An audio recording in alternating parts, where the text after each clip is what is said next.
Good evening. Welcome to NTD's Fresh Look America. I'm Paul Graney. Joining us to discuss Europe's severe energy crisis is one of Europe's most influential economists and money managers, Daniel Lacalle. Lacalle is the chief economist at the Tressis hedge fund, where he manages over $6 billion in assets. He's also the author of The Energy World is Flat. So Daniel Lacalle, thank you. Thank you very much. Daniel, from speaking with friends and family, perhaps even businesses there in Europe, how serious is the energy situation? It is truly serious because it's not easy to solve what has been damaged for decades. The problem of the European energy crisis has been created with a series of missteps and massive intervention for many, many years. And you cannot solve a situation that was created by political intervention and political design in very little time. What is called the dependency on Russian gas was politically designed. Have to remember that only 15 years ago, the European Union produced more natural gas than what Russia exported, and that reverted because of political decisions, banning production, putting curbs to different types of developments, etc. Same with the closing of nuclear plants. So it's very, very difficult. Now, it is virtually impossible to solve in a couple of months, and certainly it will take a very long time before anything is truly done to revert the problem. So are we seeing people aren't able to pay their bills? Are we seeing businesses closing? Well, how's the situation on the ground? If you look at, for example, the business and consumer confidence figures, they're already reflecting what a difficult situation it is. In the case of European households, we have seen bills, electricity bills, go up 60, 70% in 1 year. In some cases, for businesses, the increase in prices has been twofold, in some cases threefold, because energy-intensive businesses, small shops, hairdressers, all these types of business have huge problems to pay their bills. So it's massively affecting the lower income families, and it's certainly creating a very big problem for businesses that, although they may have seen some improvement in sales because of the recovery, are making losses because of energy costs. Of course, if those small businesses go out of business, we have even higher unemployment rates. It affects households as a knock-on effect. Are you expecting to see that, a wave of bankruptcies, for example? Certainly. So far, it doesn't look too aggressive because in the European Union, you have seen a very large public incentive program and also numerous subsidies helping some of the businesses to overcome the situation.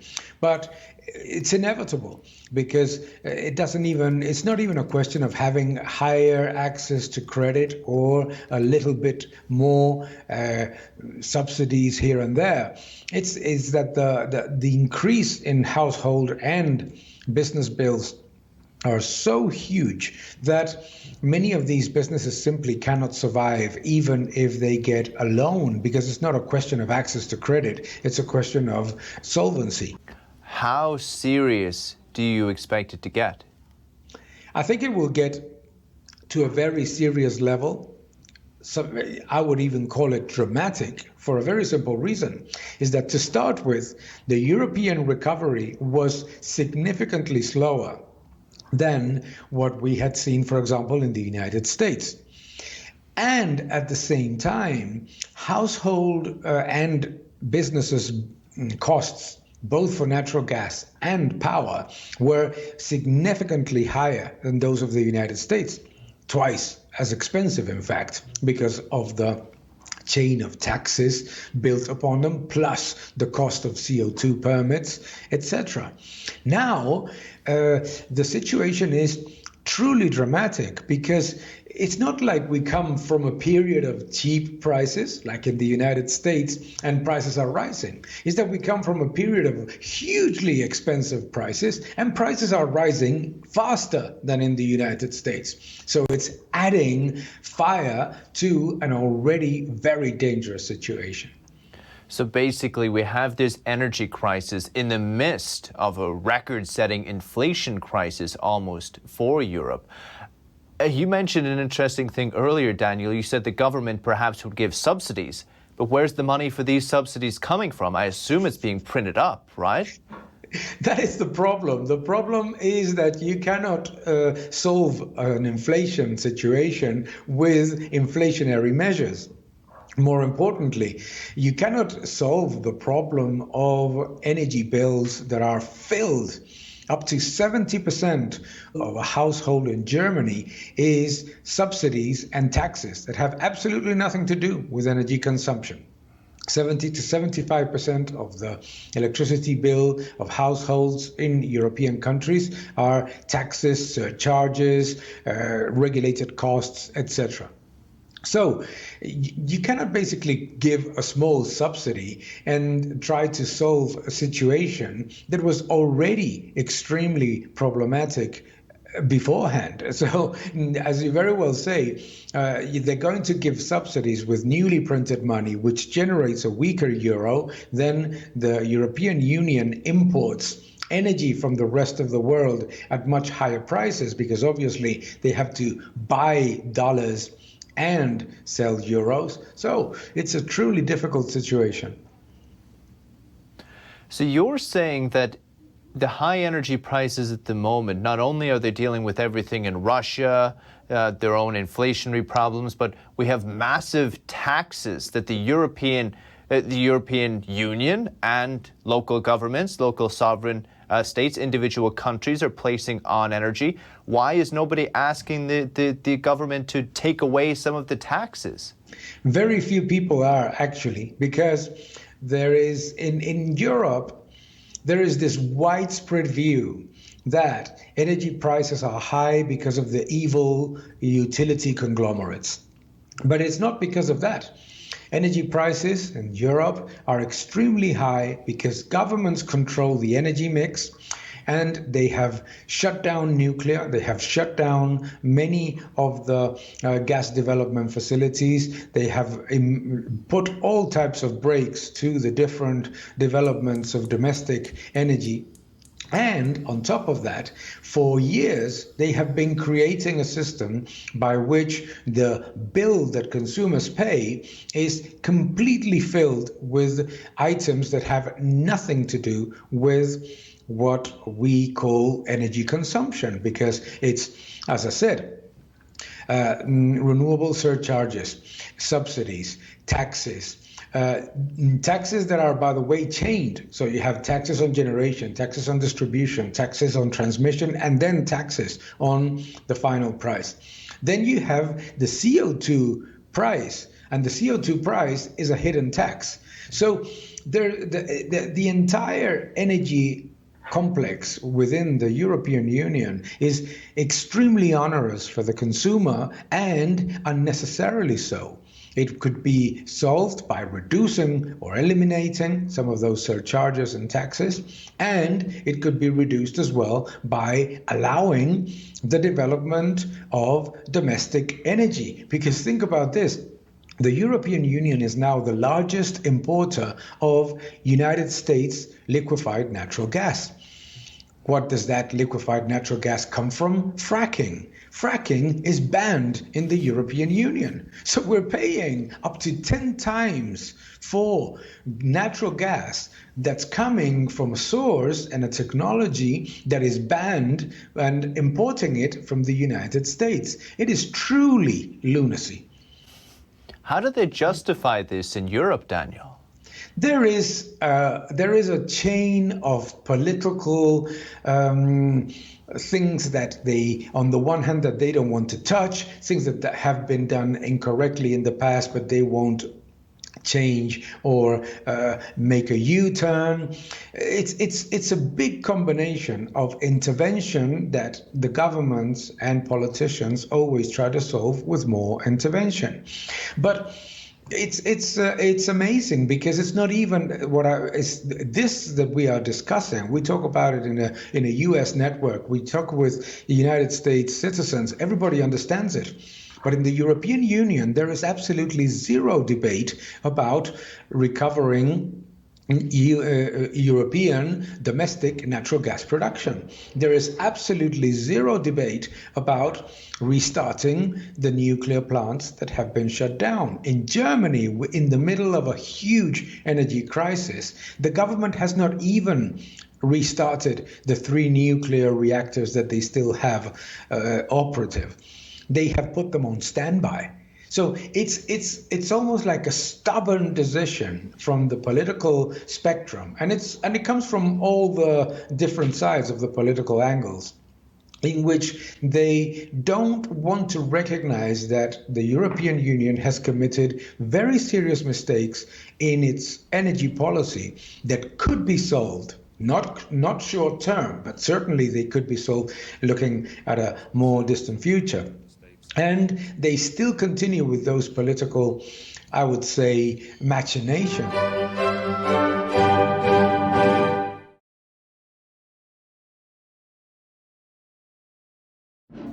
So where does this go, Daniel? Are you expecting protests from the people? Are we seeing any protests already? There are already protests. There are already protests about the increase in energy bills and the lack of serious political response.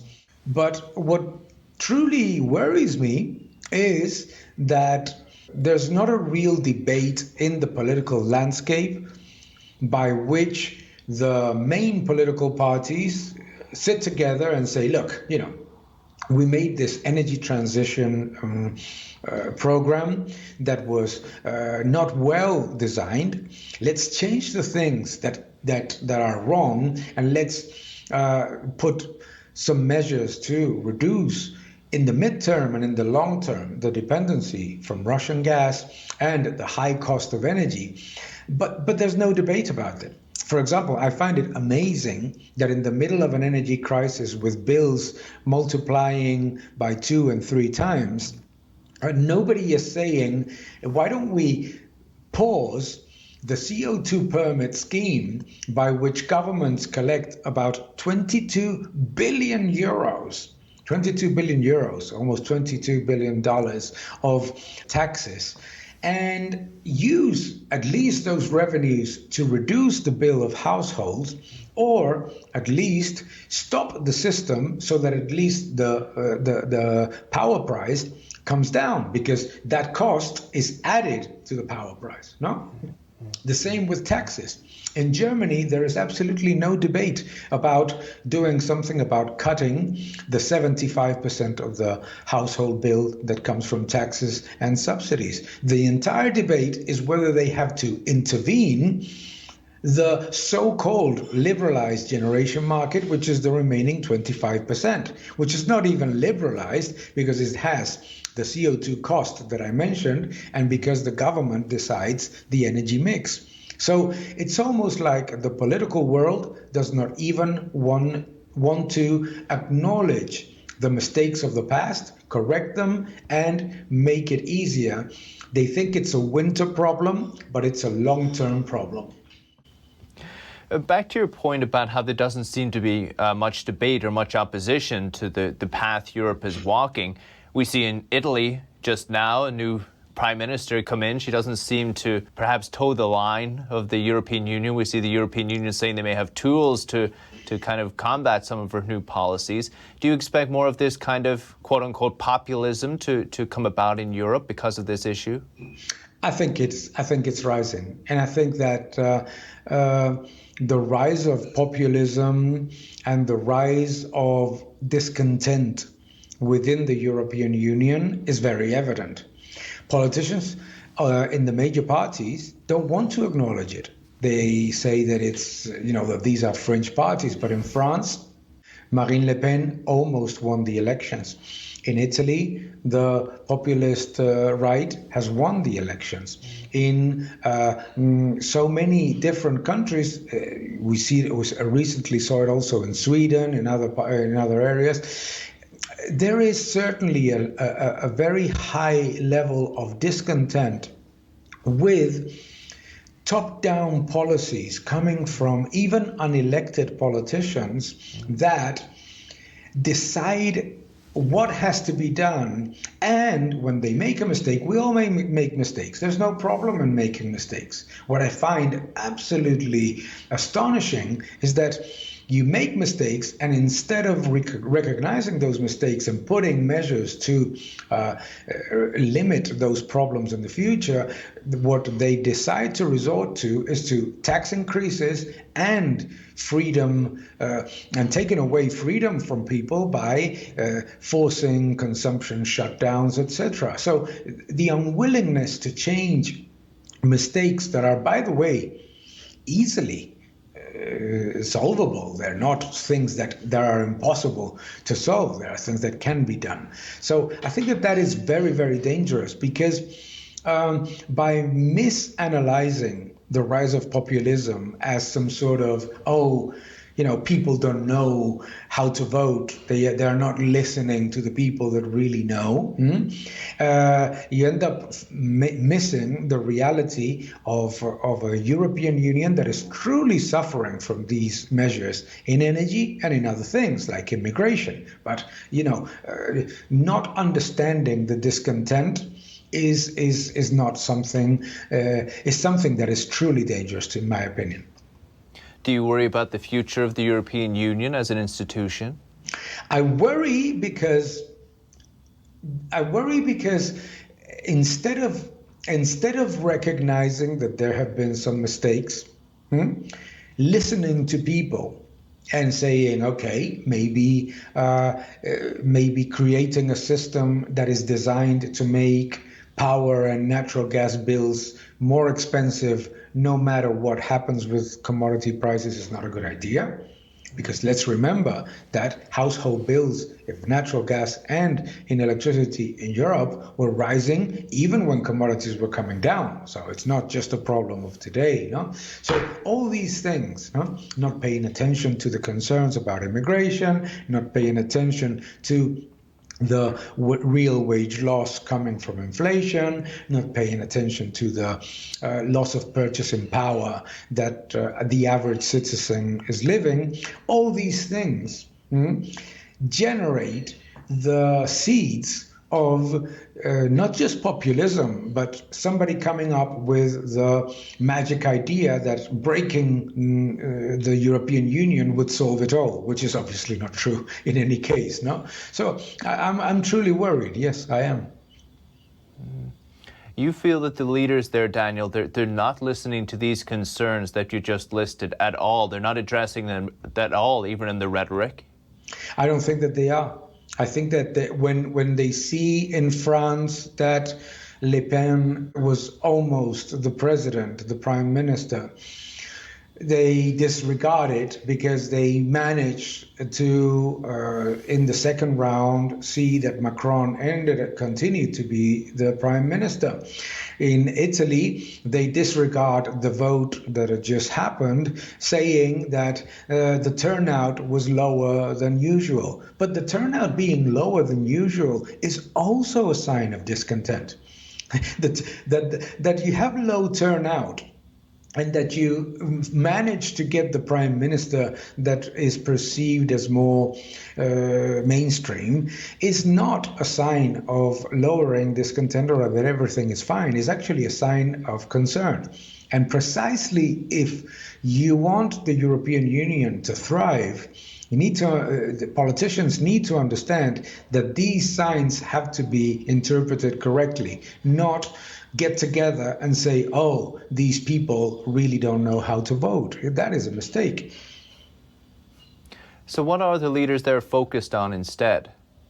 Well, in Europe, there is a very clear sort of view from the European Union main political parties, which is that energy transition and climate policies are the flagship of the European Union.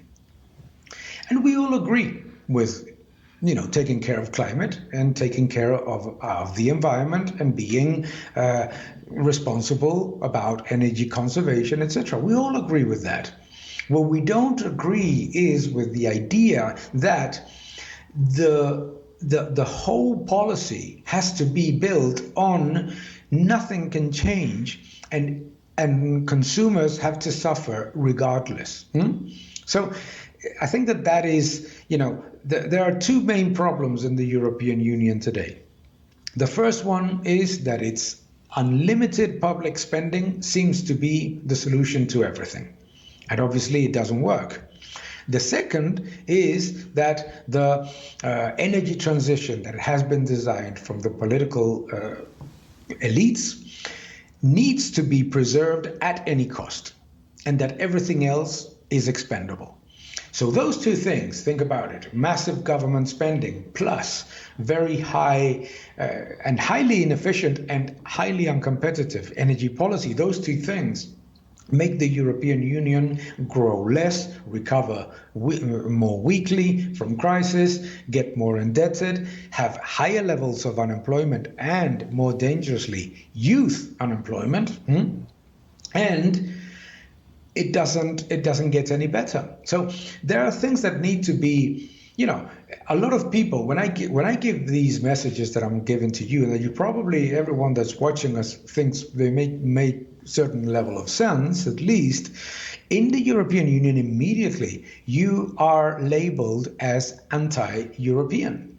And that is not being anti-European, that is being pro-European, because I don't want the European Union to end up in shambles and all countries governed by, whomever populist decides to take the flagship of what people are really concerned about. I think that those things can be solved and they should be solved. Let's take Europe's economy, okay? So let's take Germany, for example, was so reliant on cheap energy from Russia. Yeah. What happens if the European Union doesn't change its policies in the direction you're saying and energy prices just stay high in Europe? What happens to the European economy long term?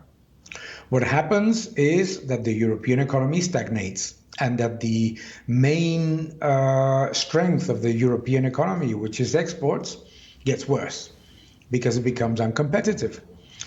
The energy transition has to be competitive, and it has to be taken into account the most important factor in energy policy, which is security of supply. If you don't take into account security of supply and competitiveness, no energy policy can survive. More importantly, no economy can really survive. So let's remember why Germany is dependent on Russian gas. Germany is dependent on Russian gas because Russian gas was the cheapest and most reliable alternative to any other that they found. That's okay. But you cannot solve that puzzle by limiting and banning nuclear and natural gas development, etc., etc., etc.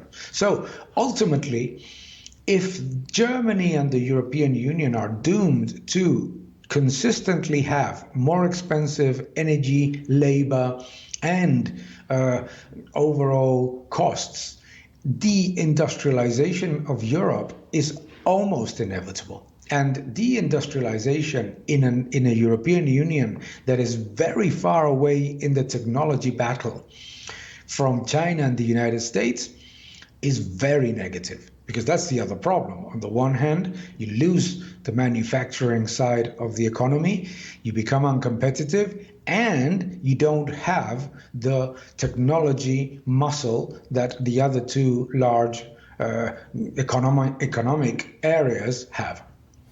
Just incredible. I think some big lessons for the rest of the world. Daniel Lacalle, we appreciate it. Thank you, Daniel. Thank you very much.